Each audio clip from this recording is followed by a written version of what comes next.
What's your big takeaway from the game? Well, just watching the game overall, I look at the defensive side of the ball for the Cincinnati Bengals and the defensive coordinator and the job that they would do on Cooper Kupp. Like, Odell Beckham's not in the game. Okay, Van Jefferson's there. But when OBJ is gone, you just allow Cooper Kupp to do what he does. Like, that just doesn't make any sense to me, that the lack of respect that you have for Cooper Kupp when you just singling him up out there with Eli Apple as if he wasn't the Triple Crown winner and on his way to the MVP. You just sitting there like, well, we got a guy to cover him. No, you don't. And wherever 10 is at, I got two dudes going to him. There's no way Cooper Kupp is going to beat me and win this game. My game plan coming into this game is I don't give a damn what we do. He better not catch a pass. I don't care how good he is. He better not catch a pass. But when you got a bad defensive coordinator, you put yourself in situations like that because you wouldn't allow Randy Moss to do that. You wouldn't allow Calvin Johnson or a young Julio Jones to do that because you're going to put everybody over there. So start respecting Cooper Kupp. Stop acting like he's just a normal dude. You got Eli Apple, not Darrelle Revis.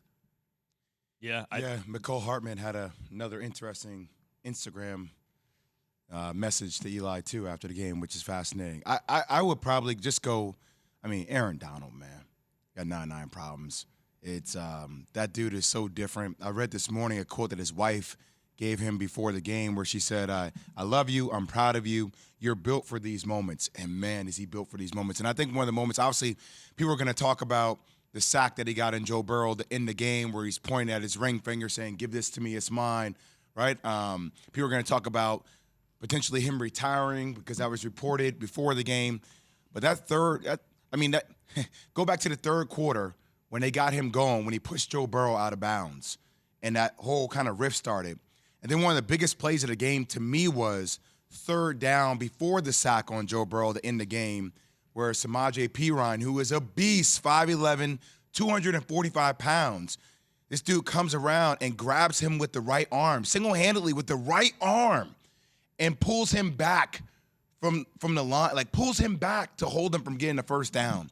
Just like that strength, man. It just goes to show you how special of a talent that he is. And he is built for these moments, man. An incredible, maybe the best defensive player the game has ever seen. He's one of them. He's in the front seven all time, no doubt. He and Mean Joe Green, the two greatest tackles ever, right? I'm with you, Jay. I thought, to me, the big takeaway was Aaron Donald. Though, Key, I hear what you're saying about Cooper Kupp, especially when Odell is not in the game. Mm-hmm. That offense early on was like, ooh, this is going to be a problem. Odell went down, whole game changed, right? So you're leaving Cooper Kupp alone with one dude on him, and again, dude's not Darrelle Revis with the Super Bowl on the line. That wasn't very smart. Right. He would have got an earful from me going into the locker room to DC. They would have had to separate us. But I hear you for good reason. You got this dude on the Offensive Player of the Year, and we just let the Offensive Player of the Year Triple Crown methodically move the football down the field with Matthew Stafford and then cap it off with a touchdown, and we just act like, oh, he's just another guy playing. Can't make sense out of nonsense, Key. But here's the thing. Jay, I'm with you on Donald because of this, guys. 2 plays at the end of the NFC Championship game to put him in the Super Bowl. He's exhorting his teammates on the sideline. Then he goes out and does it with the game on the line, right? Now they're in the Super Bowl.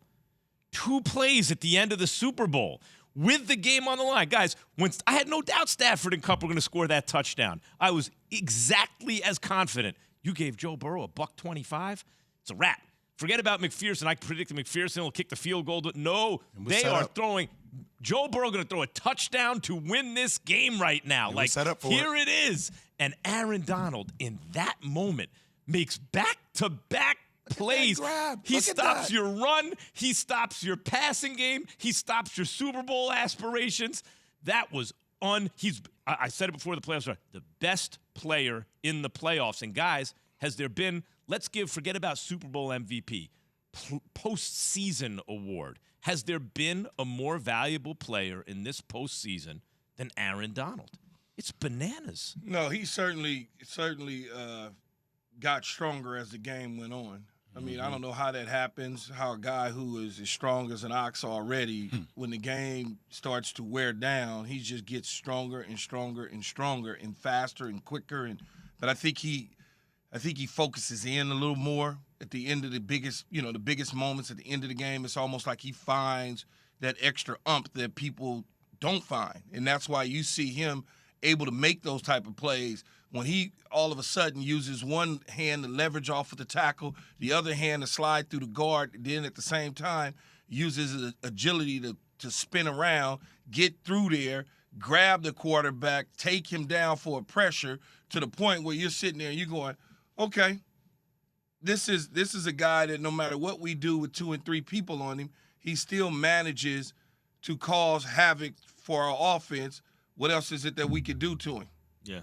Jay and Key, I think about the Rams a couple of years ago when they made the Super Bowl already. That's, I guess, 4 seasons ago, right? And remember about 2/3 through that season when it was like they got 3 MVPs. They got Jared Goff. He was a candidate. People forget, like 2/3 through the way that season. I don't know, maybe 10 games, something like that. A little more. Todd Gurley, right? Mm-hmm. And Aaron Donald. Well, the other 2 MVP-level guys have changed in this game, right? It was Cooper Kupp, Matthew Stafford, and Aaron Donald. Same dude in the middle, and this time they got it done. And, guys, the gamble, the pressure on Sean McVay, they went all in for Stafford. He did what you always say the guy to do.